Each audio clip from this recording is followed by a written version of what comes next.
एक बार एक कवि हुआ करता था। उसकी माली हालत इतनी खराब हुई कि घर में खाने के लाले पड़ गए। इसी कारण उसने महल में जाकर राजा से मदद मांगने का फैसला किया।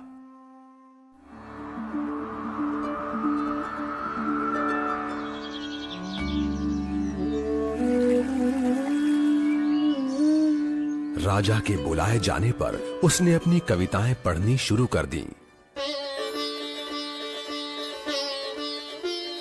वाह वाह वाह वाह वाह वाह। राजा बहुत प्रसन्न हुआ और उसने कवि से अपना इनाम मांगने के लिए कहा।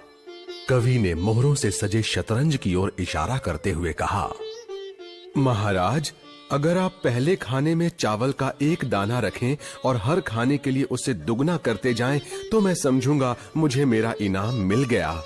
बस इतना ही? राजा ने पूछा। सिर्फ चावल का एक दाना और सोना नहीं? जी हाँ महाराज। तो फिर ऐसा ही हो। दरबारियों ने चावल के दाने रखने शुरू कर दिए।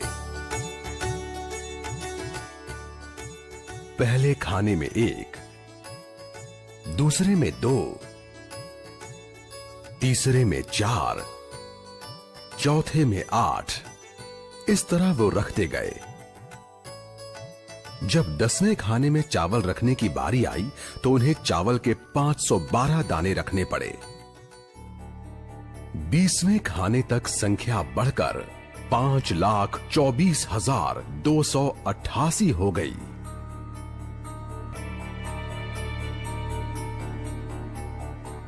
आधे हिस्से तक आते आते 32वें खाने में चावल के दानों की गिनती 214,74,83,648 हो गई।